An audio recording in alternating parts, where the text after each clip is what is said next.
ನಮಸ್ಕಾರ, ನ್ಯೂಸ್ 26ಗೆ ಸ್ವಾಗತ. ಎಫ್ಐಆರ್ ದಾಖಲಿಸಲು ಮೀನಾ ಮೇಷ ಎಣಿಸುತ್ತಿರುವ ಕಲಬುರಗಿ ಜಿಲ್ಲಾ ಪೊಲೀಸ್ ಇಲಾಖೆ. ನಗರದ ಮಹದೇವಪ್ಪ ರಾಂಪುರೆ ವೈದ್ಯಕೀಯ ಶಿಕ್ಷಣ ಸಂಸ್ಥೆಯಲ್ಲಿ ಪಿಜಿ ವಿದ್ಯಾರ್ಥಿಗಳ ಶಿಷ್ಯ ವೇತನದ ಹಗರಣ ನಡೆದಿದೆ. ಈ ಹಗರಣ ಕುರಿತು ದೂರು ನೀಡಿದ್ರೂ ಇಲ್ಲಿಯವರೆಗೂ ಎಫ್ಐಆರ್ ದಾಖಲು ಮಾಡಿಕೊಳ್ತಾ ಇಲ್ಲ. ಜಿಲ್ಲಾ ಉಸ್ತುವಾರಿ ಸಚಿವ ಪ್ರಿಯಾಂಕ ಖರ್ಗೆ ಅವರಿಗೂ ಮನವಿ ಮಾಡಿದ್ರೂ ಸ್ಪಂದಿಸ್ತಾ ಇಲ್ಲ. ಈ ಹಗರಣದ ಹಿಂದೆ ರಾಜಕೀಯ ಕೈವಾಡವಿರುವುದು ಕಂಡು ಬರುತ್ತಿದೆ ಎಂದು ಶರಣು ಐಟಿ ಅವರು ಸುದ್ದಿಗೋಷ್ಠಿಯನ್ನ ನಡೆಸಿ ವಿವರವಾಗಿ ತಿಳಿಸಿಕೊಟ್ಟರು. ವರದಿ ವಿಠಲ್ ಎಂಎ ಪೂಜಾರಿ, ನ್ಯೂಸ್ 26 ಕನ್ನಡ, ಕಲಬುರಗಿ. ರೀತಿಯ ಕ್ರಮ ಆಗಿಲ್ಲ. ಎಫ್ಐಆರ್ ರಿಜಿಸ್ಟರ್ ಮಾಡಕ್ಕೆ ಹಿಂದೇಟ್ ಹಾಕ್ತಾ ಇದ್ದಾರೆ. ಎಫ್ಐಆರ್ ಅಂದ್ರೆ ಏನು?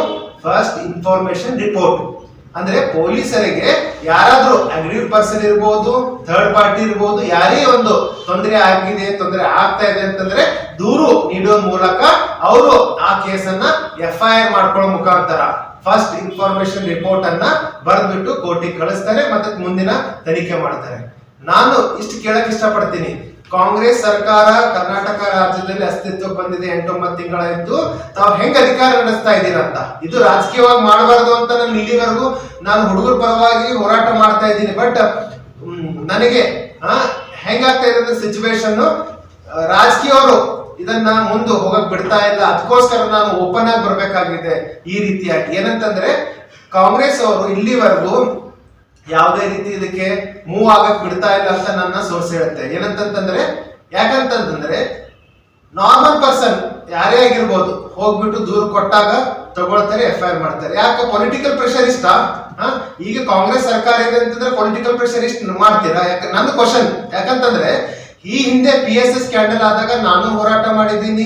ಈಗಿರುವಂತ ಮಿನಿಸ್ಟರ್ಸ್ ಅವಾಗ ಅಧಿಕಾರದಲ್ಲಿ ಇರ್ಲಿಲ್ಲ ಅಂದ್ರೂ ಅವರು ಹೋರಾಟ ಮಾಡಿದ್ದಾರೆ.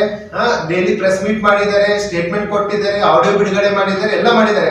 ನಾನು ಆಡಿಯೋ ಬಿಡುಗಡೆ ಮಾಡಿದ್ದೀನಿ, ಡಾಕ್ಯುಮೆಂಟ್ ಕೊಟ್ಟಿದ್ದೀನಿ, ಎಲ್ಲಾನು ನಾನೇ ಮಾಡ್ತಾ ಇದ್ದೀನಿ. ಈ MRMC ಅಲ್ಲಿ ನಾನು ನಿಮ್ ತರ ಒಂದು ರೋಲ್ ಮಾಡ್ತಾ ಇದ್ದೀನಿ. ನನಗೇನು ಇದರಿಂದ ಬರೋದೇನು ಇಲ್ಲ. ನಿಮಗೂ PSI ಸ್ಕ್ಯಾಮ್ ಇದ್ದಾಗ ಹುಡುಗರ ಭವಿಷ್ಯ ಆಗುತ್ತೆ ಅಂತ ಹೋರಾಟ ಮಾಡಿದ್ರಿ, ಸಕ್ಸೆಸ್ ಆದ್ರಿ, ನಾನು ನಿಮ್ಗೆ ಅಭಿನಂದನೆ ಸಲ್ಲಿಸ್ತೀನಿ. ಅದೇ ರೀತಿ ನಾವೀಗ MRMC ಹುಡುಗರದು ಸ್ಟೈಫಂಡ್ ಹಣ ಲೂಟಿದಾಗ ಈ ರೀತಿ ಕಂಪ್ಲೇಂಟ್ ಕೊಟ್ಟು ಈ ರೀತಿ ದಾಖಲೆ ಸಲ್ಲಿಸಿದ್ರು ಕಾಂಗ್ರೆಸ್ ಸರ್ಕಾರ ಇದ್ರು ಯಾಕೆ ಮುತುವರ್ಜಿ ವಹಿಸ್ತಾ ಇಲ್ಲ? ಯಾಕೆ ಕಾಂಗ್ರೆಸ್ ಗವರ್ಮೆಂಟ್ ಏನಾದ್ರೂ ಇದರಲ್ಲಿ ಇಂಟ್ರೆಸ್ಟ್ ಇದೆನಾ, ಸ್ಪೆಷಲ್ ಇಂಟ್ರೆಸ್ಟ್ ಇದೆನಾ? ಅಥವಾ ಇವರು ಏನಾದ್ರೂ ತನಿಖೆ ಆದ್ರೆ ಯಾರಾದ್ರೂ ಇದರಲ್ಲಿ ಕಾಣದ ಕೈಗಳು ಹೊರಗಡೆ ಬರ್ತಾರ? ಅಥವಾ ಇಲ್ಲಿ 10 ಕೋಟಿ ರೂಪಾಯಿ ಹವಾ ಅಂದ್ರೆ ದುಡ್ಡು ಬ್ಲಾಕ್ ಮನಿ ಓಡಾಟ ಆಗಿದೆ, ಅದು ಸಿಕ್ಬೀಳುತ್ತಾ? ಅಥವಾ ಲೋಕಸಭೆ ಎಲೆಕ್ಷನ್ ಇದೆ, ಏನಾದ್ರೂ ಡ್ಯಾಮೇಜ್ ಆಗುತ್ತಾ ಅಂತ ವಿಚಾರ ಮಾಡ್ತಾ ಇದ್ದೀರಾ? ಇಷ್ಟೆಲ್ಲ ಕ್ವಶನ್ ಮಾರ್ಕ್ ರೈಸ್ ಆಗುತ್ತೆ. ಯಾಕಂತಂದ್ರೆ ಇಷ್ಟೆಲ್ಲ ನಾನು ಪೂರಕ ದಾಖಲೆ ಕೊಟ್ಟು ಎಫ್ಐಆರ್ ಮಾಡಕ್ ರೆಡಿ ಇಲ್ಲ. ಇಲಾಖೆಯವರಿಗೆ ಯಾವ ರೀತಿ ಪ್ರೆಷರ್ ಬರ್ತಾ ಇದೆ ಅಂತ ನನಗೆ ಡೌಟ್ ಆಗ್ತಾ ಇದೆ. ಯಾಕಂದ್ರೆ ನಾನು ಹೋಗಿ ಕೇಳಿದಾಗ ಏನ್ ಹೇಳ್ತಾರೆ PI ಅವರು, ಇಲ್ಲ ಹುಡುಗರು ಸ್ಟೇಟ್ಮೆಂಟ್ ಕೊಡ್ಲಿ ಅಂತ.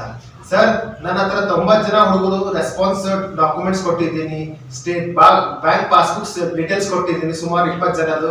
ಇಷ್ಟೆಲ್ಲ ಕೊಟ್ರು ಎಫ್ಐಆರ್ ಮಾಡಕ್ ರೆಡಿ ಇಲ್ಲ. ಮತ್ತೆ ನನ್ನ ಜೊತೆ ಬನ್ರಿ, ನಾನು ಕಾಲೇಜಿಗೆ, ಹಾಸ್ಪಿಟಲ್, ನಾನು ಹುಡುಗರು ಮೀಟ್ ಮಾಡಿಸ್ತೀನಿ ಅಂತಂದ್ರು ನನ್ನ ಜೊತೆ ಬರಕ್ ರೆಡಿ ಇಲ್ಲ. ಹಿಂಗಾದ್ರೆ ನೀವು ಯಾವಾಗ ತನಿಖೆ ಮಾಡ್ತೀರಿ, ಹೆಂಗ್ ತನಿಖೆ ಮಾಡ್ತೀರಿ? ಎಫ್ಐಆರ್ ಮಾಡಕ್ ಏನ್ ಅಡೆಚಣೆ ಇದೆ ಅಂತ ನಾನು ಕೇಳಕ್ ಇಷ್ಟಪಡ್ತೀನಿ. ಮತ್ ಇನ್ನೊಂದೇನಂತಂದ್ರೆ, ನಾನು ಕಳೆದ ಗುರುವಾರ ದಿವಸ ಮಾನ್ಯ ಪ್ರಿಯಾಂಕ್ ಖರ್ಗೆ ಅವರು ಡಿಸ್ಟ್ರಿಕ್ಟ್ ಇನ್ಚಾರ್ಜ್ ಮಿನಿಸ್ಟರ್ ಅವ್ರನ್ನ ಬೆಂಗಳೂರಲ್ಲಿ ಅವ್ರನ್ನ ಮೀಟ್ ಆಗಿಬಿಟ್ಟು ನನ್ನ ಇಶ್ಯೂ ಬಗ್ಗೆ ಶಾರ್ಟ್ ಆಗಿ ಒಂದು ಫ್ಯೂ ಮಿನಿಟ್ಸ್ ಅಲ್ಲಿ ಹೇಳಿದ್ದೀನಿ. ಫ್ಯೂ ಅಂದ್ರೆ ಒಂದು 2 ಮಿನಿಟ್ಸ್ ಅಷ್ಟೇ ಟೈಮ್ ಇತ್ತು ನನಗೆ. ಅವರು ಬಿಸಿ ಇದ್ರು, ಬಜೆಟ್ ಹೋಗ್ತಿದ್ರು. ಅವ್ರಿಗೆ ಹೇಳಿದ್ದೀನಿ, ದಾಖಲೆಗಳನ್ನು ಅವ್ರ PA ಕೂಡ ಕೇಳಿದ್ರು.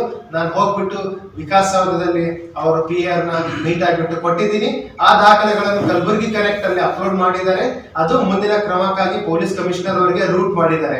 ನಾನು ಇವತ್ತಿನ ದಿವಸ ಪೊಲೀಸ್ ಕಮಿಷನರ್ ಅವ್ರ ಆಫೀಸಿಗೆ ಫೋನ್ ಮಾಡಿ ಕೇಳಿದ್ರೆ, ಈ ತರ ಡಿಸ್ಟ್ರಿಕ್ಟ್ ಇನ್ಚಾರ್ಜ್ ಮಿನಿಸ್ಟರ್ ದಾಖಲೆಗಳನ್ನ ಕಲಬುರಗಿ ಕನೆಕ್ಟ್ ಅಲ್ಲಿ ಕನೆಕ್ಟ್ ಮಾಡಿದ್ದಾರೆ ತಮಗೆ, ಸೊ ಮುಂದಿನ ಕ್ರಮ ಏನಾಗಿದೆ ಅಂತ. ಅಲ್ಲೂ ಏನೋ ರೆಸ್ಪಾನ್ಸ್ ಬರ್ತಾ ಇದೆ. ಮೆಡಿಕಲ್ ಕಾಲೇಜ್ ಏನು ಸ್ಟೈಫಂಡ್ ಸ್ಕ್ಯಾಮ್ ಇತ್ತು, ಅದರ ಮುಂದುವರೆದ ಭಾಗವಾಗಿ ಏನಂತಂದ್ರೆ, ನಾನು ದಿನಾಂಕ 8ನೇ ತಾರೀಕು ಪೊಲೀಸ್ ಕಮಿಷನರ್ ಅವರಿಗೆ ಲಿಖಿತ ದೂರು ನೀಡಿದ್ದೀನಿ.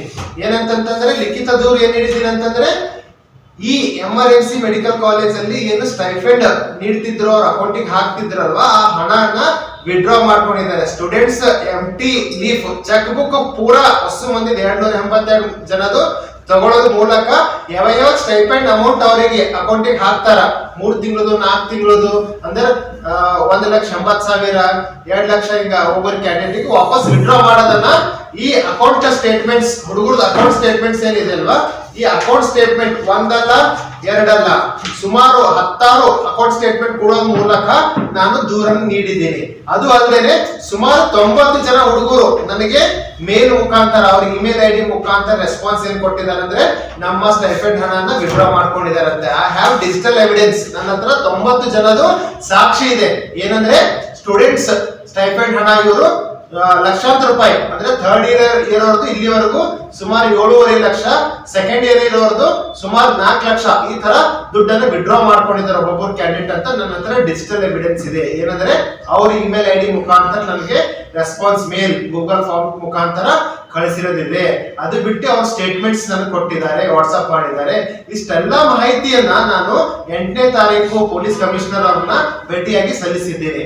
ಅದು ಆದ್ಮೇಲೆ ನನಗೇನಂದ್ರು 9ನೇ ತಾರೀಕು ಹಿಂಬರ ಕೊಡ್ತಾರ ಪೊಲೀಸ್ ಇನ್ಸ್ಪೆಕ್ಟರ್ ಸೆಲ್ ಅವ್ರು. ಏನಂದ್ರೆ ನಿಮಗ್ ದಾಖಲಾತಿ ಕೊಡಿ ಅಂತ.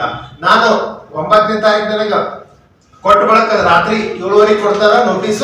ನನ್ ಬೆಳಿಗ್ಗೆ 11 ಗಂಟೆಗೆ ಇದು ರಿಸೀವ್ಡ್ ಕಾಪಿ ಇದೆ. ಏನಂದ್ರೆ ಎಲ್ಲಾ ದಾಖಲೆಗಳು 90 ಜನ ರೆಸ್ಪಾನ್ಸು, ಅಕೌಂಟ್ ಸ್ಟೇಟ್ಮೆಂಟ್ಸ್, ಹುಡುಗರು ವಿಡ್ರಾ ಮಾಡಿರೋ ಸಾಕ್ಷಿಗಳು, ಮತ್ತೆ ನನ್ನ ಎಲ್ಲ ಅಂದ್ರೆ ಸ್ಟೂಡೆಂಟ್ 3 ಇಯರ್ ಏನ್ ಓದ್ತಾರಲ್ವಾ ಅವ್ರದ್ದು ಫೋಟೋಕ್ಕೆ ಸಹ ಯಾವಾಗ ಅಡ್ಮಿಷನ್ ಮಾಡಿದ್ರೆ ಅದೆಲ್ಲ ಮೂಲ ದಾಖಲೆಗಳನ್ನು ಸಲ್ಲಿಸಿದ್ದೇನೆ. ಇಷ್ಟು ಸಲ್ಲಿಸಿದ್ರು ಇದಾಗಿತ್ತು ಇವತ್ತಿನ ವಿಶೇಷ. ಇನ್ನಷ್ಟು ಸುದ್ದಿಗಾಗಿ ನೋಡ್ತಾ ಇರಿ News 26 ಕನ್ನಡ. ನಾವು ನಿಮ್ಮೊಂದಿಗೆ.